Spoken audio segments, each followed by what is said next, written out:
Mi nombre es Antonio Barrientos de la Universidad Politécnica de Madrid y en este vídeo vamos a resumir lo que hemos visto a lo largo del capítulo 6 del análisis dinámico. Comenzamos con una serie de conceptos y definiciones que hemos dado. Hablábamos de régimen permanente y régimen transitorio, de la respuesta de un sistema estable.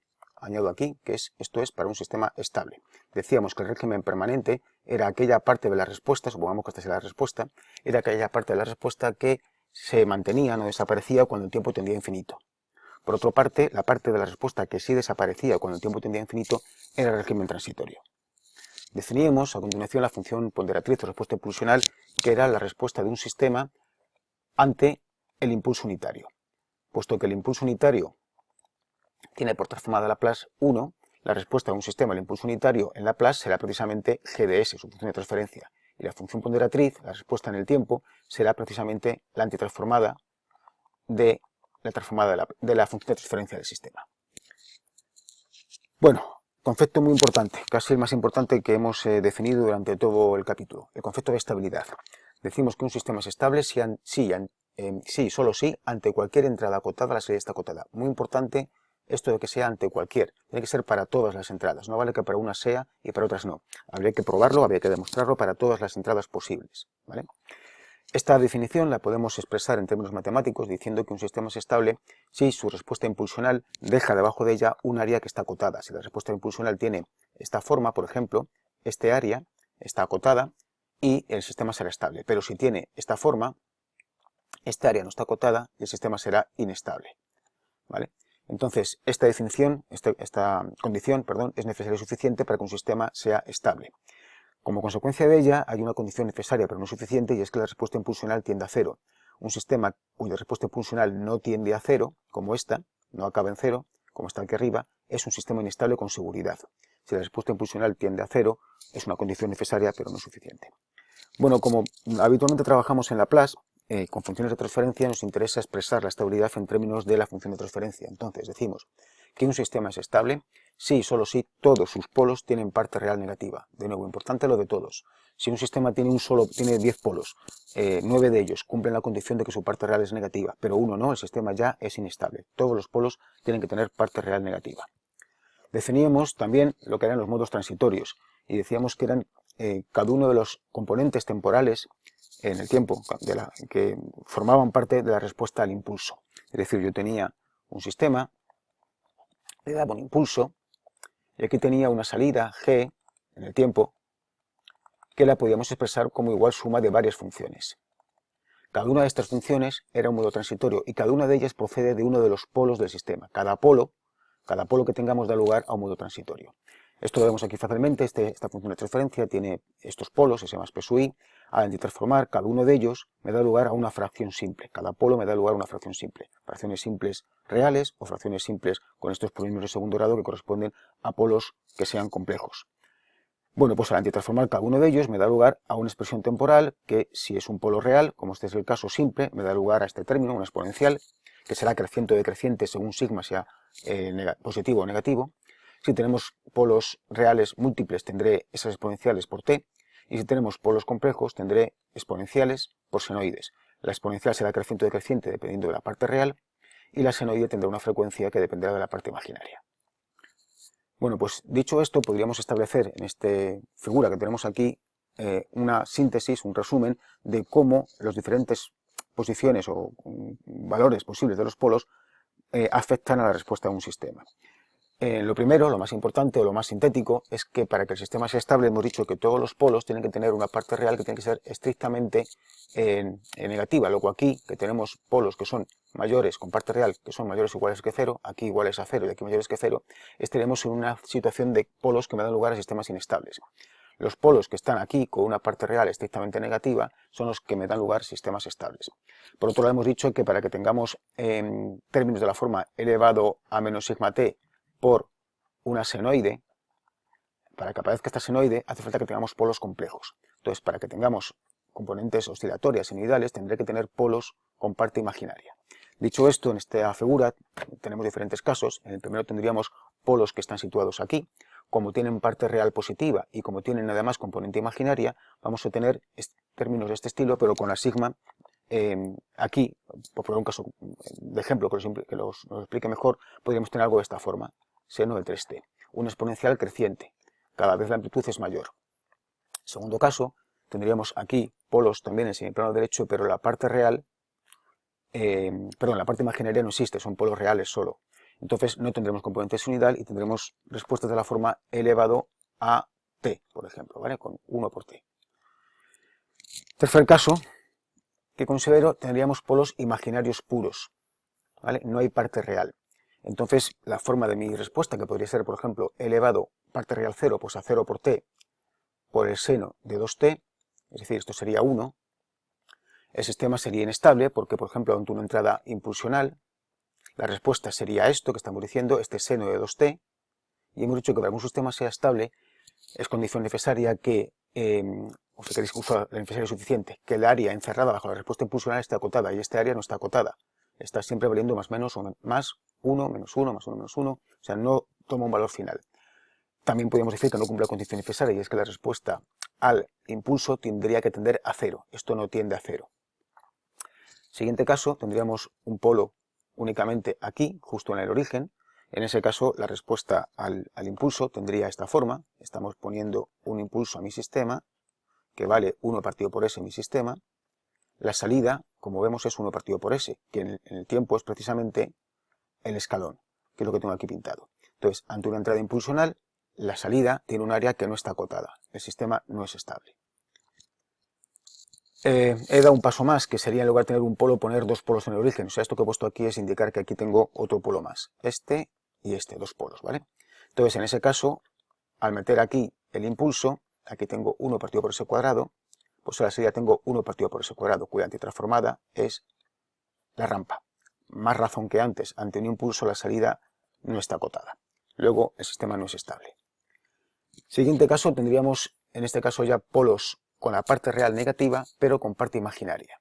La respuesta que vamos a tener va a ser de la forma al impulso, va a ser de la forma elevado a menos, pongamos, 2t por el seno de 2 por t. Es una senoidal que se atenúa y el sistema es estable.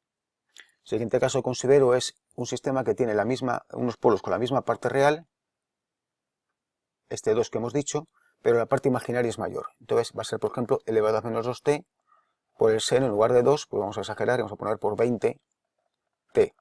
El sistema entonces va a responder de una manera que tiende a 0, la respuesta impulsional tiende a 0, su área está acotada, el sistema es estable, pero digamos oscila con mayor frecuencia que el caso anterior. Siguiente caso que tengo aquí sería un sistema que tiene una respuesta, un polo real negativo.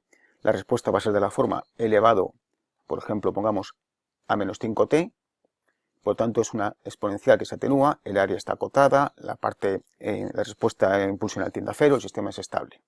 Y el último sería también un caso con un polo real negativo, pero lo que he cambiado es que en lugar de estar esto en 5, pues por ejemplo lo pongo en 10.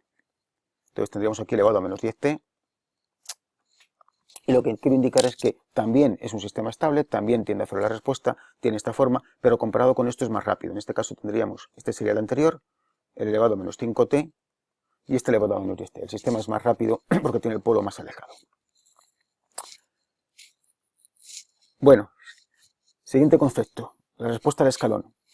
De aquí, o aquí, hacíamos antes el comentario, muy interesante, de que si a un sistema le ponemos una entrada en el tiempo y obtenemos una salida, I de t, si al sistema le ponemos su derivada, obtenemos a la salida la derivada de antes.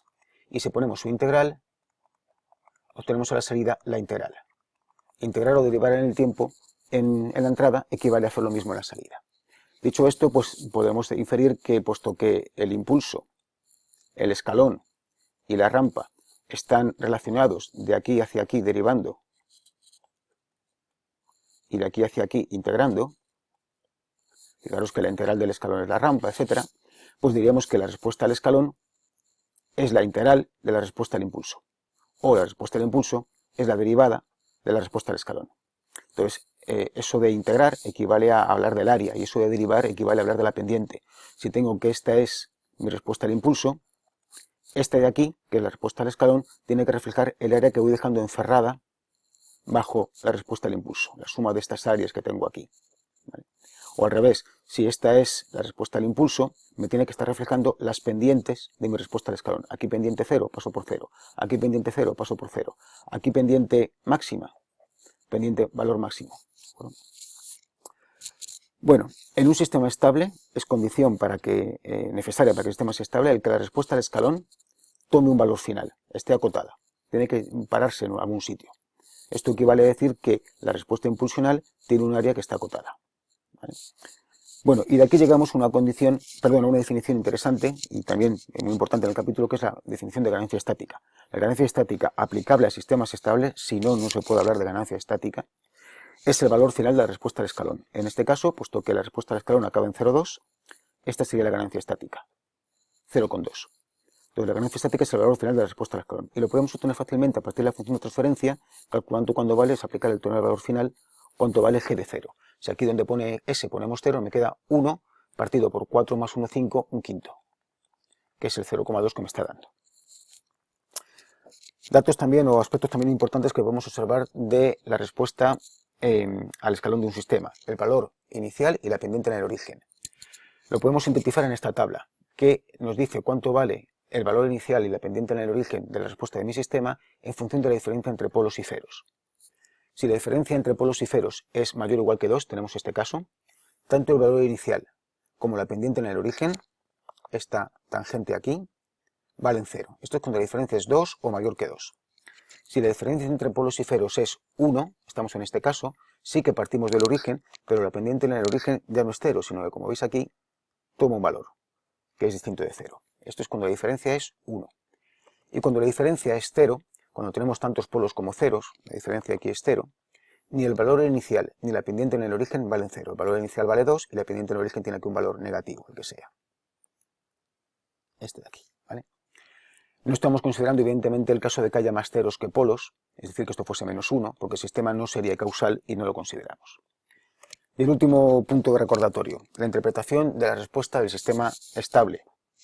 La interpretación que quiero transmitir es que si el sistema es estable y le pongo una entrada, pasado un cierto tiempo, esa entrada aparece a la salida. Esa entrada atraviesa mi sistema estable, pongo aquí una entrada a la que sea, y esto al final habrá un transitorio donde ocurren cosas raras, pero al final vamos a conseguir que esto esté haciendo lo que le hemos dicho a la entrada. Si pongo aquí un escalón, pasará un cierto tiempo, pero al final tendré ese escalón. Si pongo aquí una senoide, pasará un cierto tiempo, pero al final tendré aquí esa senoide. Esto será el régimen transitorio y esto el permanente. Y este régimen transitorio depende únicamente de la g de s, de los polos, porque son precisamente los modos transitorios de mi sistema. La entrada se me ha quedado en el permanente y la función de transferencia, que es lo que ha filtrado, lo que ha perturbado, lo que ha impedido que mi entrada salga directamente a la salida, se ha quedado en los modos transitorios.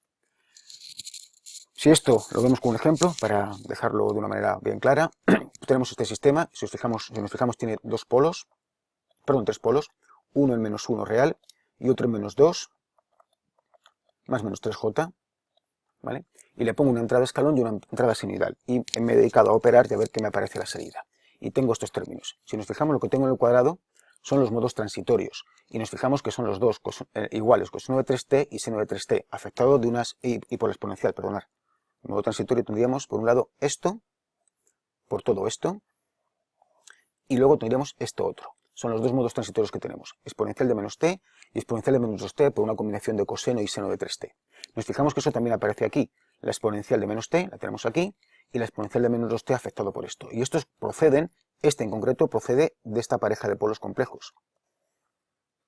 La parte real es la que está aquí, la parte imaginaria, menos 3 más menos j, es la que está aquí. Y este otro procede del polo real. Este 1 es este exponencial de aquí. Y estos son los términos que cuando el tiempo tiende a infinito se anulan. ¿Y qué me queda? Pues me queda el régimen permanente, que en este caso es un escalón, 10 tercios, un escalón no unitario, perdón, 10 terciavos, un escalón no unitario, sino afectado de algo, concretamente de la ganancia estática. Tenemos aquí, la ganancia estática es la g de 0, es 10 partido por 4 más 9, 13, y por 1, 10 terciavos, la ganancia estática. Y aquí tenemos que en régimen permanente me queda una senoidal, o sea, una ganancia estática que es el 10 tercios, y sobre él una senoidal, que es la que tenemos a la entrada, la senoidal de t. tenemos una señal de t, tenemos una combinación de seno y coseno que al final de cuentas es un seno desfasado, pero de frecuencia t. Entonces, la entrada ha parecido a la salida, pero le ha costado un tiempo. Ese tiempo es el régimen transitorio, son los modos transitorios, dependen de los polos, y pasado ese tiempo que le ha costado, ya estamos en el régimen permanente y tenemos reflejada la entrada en la salida. Con esto acabamos el resumen.